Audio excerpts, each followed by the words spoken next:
Welcome to Jobs for the Boys. In this section, we will be looking at your next steps after GCSE and potential pathways in training and education so that you can be more confident about making decisions about your future career. The aims of today's session are to help you start thinking about what you want to do after year 11, to support you to make your decisions, to show you how to research different careers options, and to think about gender and jobs. What jobs do guys actually do? We're not going to tell you what you should do, that's up to you. There are two places to start: where I am now and work forward, or where I want to be and work back. Both are useful. Your priority is to decide what you want to do after GCSE, but it should be part of a longer term plan. So where are you now? Every young person needs to be in education or employment until they are 18 years old. It's important to consider your options and what is best for you. It may be a mistake to do something just because your friends are, or you like a particular teacher, or you just happen to have done well in that subject but have no interest in it. Think about areas of work or study that interest you. Try researching different career options and find out what qualifications are needed for careers that you want to follow. We will talk about how to do this later. Also, think about where you live and what colleges, apprenticeships or learning providers are in your area and what they offer. So what are the options? Broadly speaking, there are three main pathways to choose. Each pathway will lead you to the next level on that pathway. It's important to remember that you can move between the different pathways. So let's look at the three pathways. First, there are A-levels. These are subject-based qualifications that can lead to university, further study, training or work. 3 or more subjects can be taken over 2 years. The first year is called AS level, and then you proceed to the A2 and complete the qualification. Second, you've got BTECs. These are vocational qualifications that can also lead to university, further study or work. Specialist work-related qualifications are available in a range of sectors such as business, IT, health and engineering at levels 1 to 3. Some people go on to study these after A levels, but often they have to pay to study the qualification if they are over 19. Finally, there are apprenticeships. This is also known as work-based learning, and also T awards or T levels, a combination of studying and practical on-the-job training. You'll work alongside experienced staff, gain job-specific skills, earn a wage and get time to study. The breakdown for work study is approximately as follows. For apprenticeships, 80% on the job, 20% in the classroom. For T awards, 80% in the classroom and 20% at work. First, let's clear up some terminology. Many are confused by the term further education, or FE for short, and are unsure how the term differs from higher education, also known as HE. We'll look at HE on the next slide. Further education is any study after the end of secondary education at age 19 that is not higher education and is usually delivered in a college environment. Some people study them after A levels or after a period out of the education system. It can include lower level qualifications like resitting Maths GCSE, or go all the way up to a 2-year extended diploma and specialist qualifications in things like counselling or physiotherapy. Many of these courses will be the same vocational ones that we looked at previously and that many people choose to do at 16. Some people come to them later in life because they are retraining, changing career or upskilling in an existing job. So what is higher education? Put simply, higher education is qualifications at level 4 and above. This includes not only the 3-year degree programmes commonly associated with university, but it also includes vocational HE options too.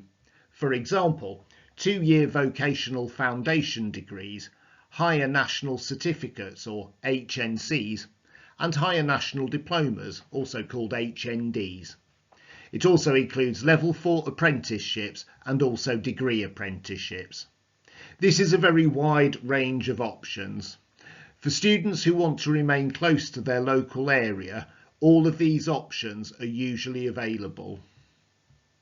So why study higher education? There are lots of reasons to consider higher education. For example, it's necessary for some careers like law, nursing, and more recently the police as part of their professional qualification pathway. For some people, it can raise the possibility of a better career or improve their chances of getting a job. On average, graduates earn more than non-graduates, so for some people it can be to earn more money. Some people study a subject out of personal interest or personal development. Many people seek different opportunities, like the chance to move away from home or to go travelling. Others like the student life and the connections they make at university or the opportunities presented by university life in the arts, politics or sport. There are many reasons why people go to university. The final things to consider is where and what to study. You would typically study at a university, but not necessarily. Some colleges and employers also offer higher education, usually in partnership with the university, especially in highly vocational subjects like healthcare or business. There are over 50,000 courses in UCAS, the University Application System, so there's plenty to explore. Deciding on your next steps can be tricky. So here are some few things to consider. What are you good at? What are you currently enjoying? Will it help you in the future? Do you need certain GCSEs for your chosen careers or courses? If you're unsure, keep your options open with a balanced range of subjects. If you've been researching particular careers or job roles, look closely at what the entry requirements and qualification pathways are. There are also some things that you need to leave to one side. For example, don't choose based on what teachers you think you will have or what your friends are choosing. You may think that some subjects are gendered, but they are not. Or you might think it will be an easy topic, but no subject is easy. If you're apprehensive about leaving your school, going to college or doing a particular course, research information that will help. Getting the facts will always help you make a better quality decision. For example, check out information events and open days for colleges, universities or courses. Also, be aware that help is often available for things like the cost of travel or study. Some subjects need more kit than others, and this can be expensive. You'll also need to think about entry requirements. So do research courses that interest you and find out what you need to do to get onto them. This slide contains an example and shows the basic entry requirements for A-levels, apprenticeships and vocational courses at levels 1 to 3 at York College. Be aware that many level 3 courses will expect you to have completed level 2 in order to get the foundation learning to progress to level 3. Make sure you use resources like college information events, open days and online activities to familiarise yourself with what is on offer. It can be tricky to decide what you want to do. A good place to start is where am I now? Start by thinking about strengths, things you are good at and also things that you do not like doing. Think about what qualities you would like to have in a job. For example, are you the sort of person that prefers to be in a team, or do you like to work independently with more freedom in your role? Where you are now is a great place to start when making decisions about your future. Think about your abilities and skills. Are you the sort of person who never loses things, plans ahead and likes to be early? Well, that makes you organised. Do you play a sport? If so, you're probably good at working in a team, following instructions and being dedicated. Or have you ever worked as a babysitter? That makes you trustworthy and responsible. These are all key behaviours that employers recruit. Think about stuff that you like doing, hobbies or interests. More often than not, you can make a career out of it. What subjects are you studying and what grades will you get? This can determine what level of course you do next. Make sure you pass your GCSE Maths and English. You will likely have to keep resitting them until you do. It is worth getting them out of the way now so that you can focus on what you really want to do. Also, think about what is available to you. What are colleges or employers offering? Can you get to them? Do you need to look further afield? Is there financial help available to help with study or travel costs? Finally, consider the economic impact of the current COVID-19 situation on the availability of jobs and apprenticeships. Remember, an apprenticeship is basically a job with learning attached to it. You have to get the job first. Apprenticeships are likely to be harder to come by, and a vocational course can be a good backup option. Knowing where to find information is a crucial life skill, and researching your career is no different. Information will enable you to make a better quality decision. Think about the resources around you, like family members, their friends and business colleagues who maybe work or have worked in areas you are interested in. Use those contacts. Remember, Google is your friend. Run basic searches like how to become an accountant or careers in accounting. You'll be amazed at how much information comes up. Also, look at local colleges or sixth form colleges. They all have online course listings, open days, virtual tours, newsletters and helpful contacts to make first inquiries. Use your careers advisor and ask for information on where to look, and use your careers centre library resources. All the information that you need is out there, you just have to access it. To get you started, here are some good places to go. These websites have been selected because they're particularly useful and enable you to cover a lot of ground quickly. Prospects.com is particularly good for job profiles, related jobs, understanding different sectors and career pathways. There's lots of helpful information on here. The National Careers Service is a bit similar. Amazing Apprenticeships and findanapprenticeship.com both have excellent search facilities for apprenticeships, as well as other features like how to put a CV together or advice on interviews. You can create an account and save application details, making it easier to apply for more vacancies more quickly. UCAS.com is the university application system, and it has detailed listings and information on universities and their courses. It also has functions to enable you to compare courses and universities. WhatUni.com has a very good search function for bringing up courses, exploring course content and useful links to things like open events and university websites.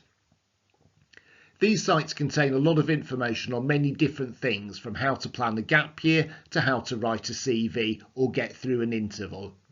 Spend time exploring them and do your research.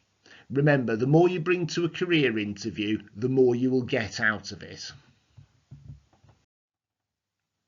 Deciding what direction to go in can be hard to determine. Do some research. We've already looked at how to do this. Don't be pressured by what your friends are doing or other people's expectations. Do keep your options open if you're not sure what you want to do. And do choose something that you enjoy. Also, do speak to people. Careers advisors, teachers, friends and family will support you to make your decision. Once you've identified where you want to be, the next step is to understand how to get there. You might need to work back from where you want to be, or use the skills and interest in where you are now to decide what you want to do after year 11. Certain careers and university courses require certain qualifications. If you don't know what to do, think about how to keep your options open. Remember, in most cases, you can change direction at a later date. Most HE and FE courses cover stuff that would not be able to study at school. They're used to new starters. So what jobs can and do men actually do? The last thing we'll look at today is the association between gender and job roles. Careers like engineering, construction or the armed forces are typically associated with boys, but many girls now work in these areas too. Why do we perceive some roles as more suitable for boys than others, and who says this is the case? Think about things like nursing, childcare, administration, retail, hairdressing, theatre, ballet dancing, music or design. Men do all of that too. In fact, many careers now often associated with women were once traditionally done by men. For example, clerical work in offices. Did you ever wonder why people associate fashion with girls, but most of the top clothing designers are men? Or why cookery or baking is often associated with mums and grannies, yet most really famous chefs are also men? Or why nursing has been traditionally associated with women, but many guys work as paramedics or care workers? We're going to have a pause for a few minutes to explore gender in job roles and consider the following. What makes a job masculine or feminine? Why are some jobs more masculine or more feminine than others? And what jobs traditionally associated with women can men actually do? And most importantly, how does this affect your own career choice?